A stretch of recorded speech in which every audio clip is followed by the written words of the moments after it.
Hola. Los pasajeros del Ana Chi, de Laura Alcoba. Soledad cree recordar que fue Manuel quien acudió a la embajada cubana para arreglar la continuación de su viaje.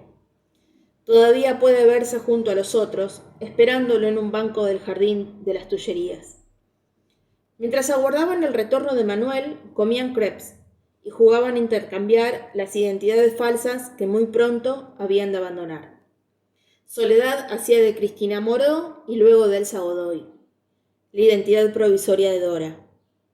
Los muchachos las imitaban divirtiéndose con esos personajes que pronto debían dejar la escena, concediéndoles la gracia de la última función. Al día siguiente, los 5 de La Plata volaron a Praga. Manuel y Soledad se acuerdan los dos de haber comido muy mal, pero la ciudad los deslumbró casi tanto como París. De eso también se acuerdan. Compartían un departamento que la embajada cubana en Praga había puesto a su disposición por algunos días. Desayunaban casi siempre en un pequeño restaurante a pocos minutos a pie de su departamento.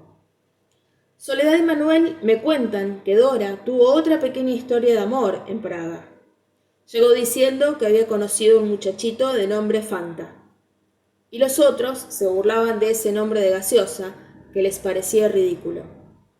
Ríanse todo lo que quieran, pero es verdad. Patora tiene una cita con Fanta, lanzó Dora una mañana, y el orgullo con que pronunció aquel Patora, con que alguna vez la habían herido, los dejó estupefactos. Y yo, por mi parte, estoy contentísima. Y en verdad, convengamos, no la pasaba mal.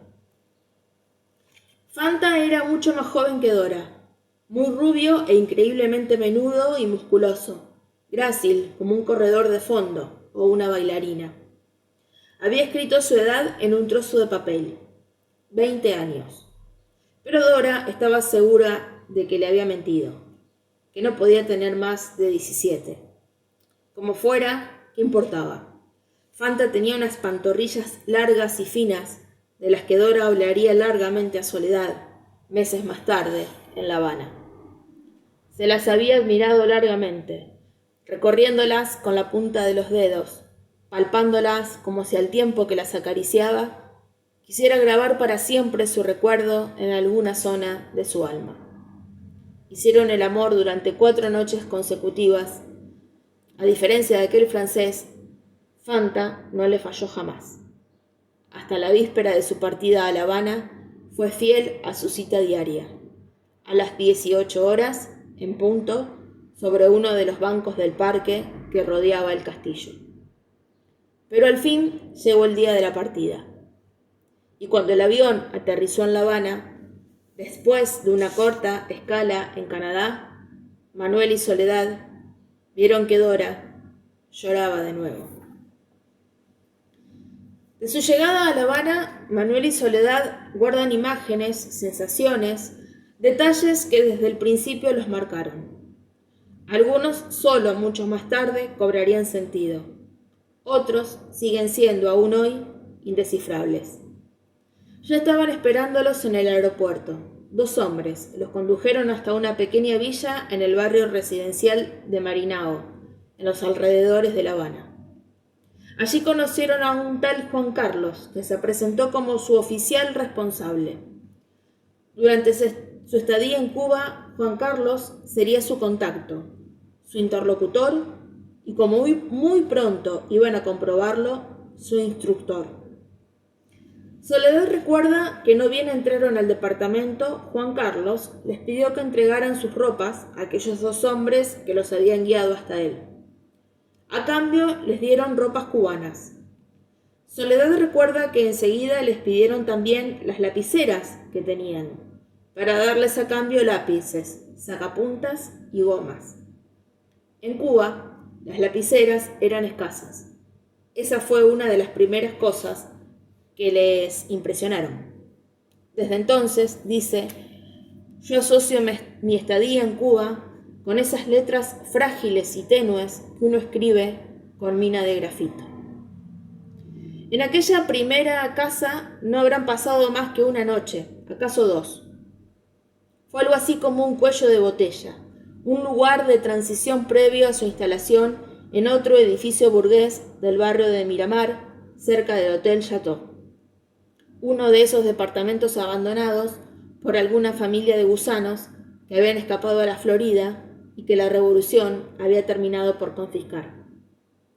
En ese departamento se encontraron con 4 argentinos: Marcelo y Sara, su compañera, y un tal Capelo y su mujer, Amalia. Vivían allí desde hacía varios meses. El departamento constaba de 2 inmensos salones y de 5 o 6 cuartos, quizás más. Había también 3 baños y una pieza que hacía las veces de office, pegada a la cocina. Era allí, en el office, donde estaban las armas, muchas armas, con las que muy pronto habrían de familiarizarse. Durante esos primeros días pasados en La Habana, fue Juan Carlos en persona quien empezó a enseñarles a manejarlas. Los otros 4 argentinos no participaban de estas sesiones. Sin duda, ya habían pasado hacía mucho por esta fase de iniciación. En su primera clase, Juan Carlos les explicó que existían 2 grandes familias de armas, las soviéticas y las americanas, y que las armas soviéticas son siempre más pesadas, como ustedes mismos lo comprobarán muy pronto. Eso fue lo primero que aprendieron en La Habana. Pero también les explicó que conocer las armas americanas era indispensable para ellos, de modo de aprovechar todo armamento que pudieran arrebatar al enemigo, como buenos guerrilleros que eran. Junto a Juan Carlos aprendieron a manejar el famoso fusil Garand M1, que databa de la Segunda Guerra Mundial, pero era todavía ampliamente utilizado, y la Sako M60, una metralleta ligera que fascinó a Manuel. Hacían con estas los ejercicios cotidianos: cargar, desmontar, neutralizar, y muy pronto llegaron a conocerles todos los secretos. En el departamento de Miramar, el mobiliario se había reducido a lo estrictamente imprescindible. En los cuartos había catres de campaña. De los numerosos cuadros que evidentemente en otros tiempos habían adornado todas las habitaciones, solo quedaban grandes rectángulos claros sobre los muros, hoy polvorientos, y aquí y allá algunos redondeles desvaídos. ¿Y cuál podía ser el origen de esa huella circular que se veía en el suelo a la izquierda de la puerta de entrada? Soledad imaginó una estatua femenina, la réplica de una divinidad romana o algo así, la guardiana tan añorada como acogedora de un interior burgués. Cada vez que entraba al departamento, Soledad creía ver la sonrisa que había alegrado el rostro de aquella diosa ausente. Del coqueto departamento anterior a la revolución ya no quedaba más que el cascarón vacío y algunos fantasmas. Juan Carlos venía todos los días a verlos, y también venía una mujer cubana, silenciosa, a cocinar y a hacer la limpieza. Pero más allá de esos cursos de manejo de armas, que no duraban nunca más de 1 hora, durante aquellos primeros días, los 5 no tenían mucho que hacer. Esperaban al loco, y esperaban que no se demorara demasiado. Era extraño, pero sin el loco, los 5 de La Plata se sentían un poco solos, a pesar de esas primeras clases con su oficial a cargo, y solo porque el loco no estaba con ellos, todos tenían la impresión de hallarse en tránsito hacia la revolución verdadera, en una fase de estancamiento de la que esperaban poder salir muy pronto, y se sentían un poco huérfanos también. Mientras esperaban al loco, vagaban largamente por las calles de La Habana. Hablaban con Sara y Marcelo, que les descubrían ciertos rincones de esa ciudad que ellos ya conocían bien. También Capelo y Amalia les dedicaron un poco de su tiempo. Varias veces tomaron helado juntos en Copelia. El Cabezón y César miraban sin cansarse a las chicas que pasaban por el malecón, y Dora a los muchachos, con mucho más éxito aún que en Europa. La vulgar Patora había quedado definitivamente atrás. Efecto Caribe, sin duda. Y sin embargo, ella todavía hablaba de Fanta, el rubito de Praga.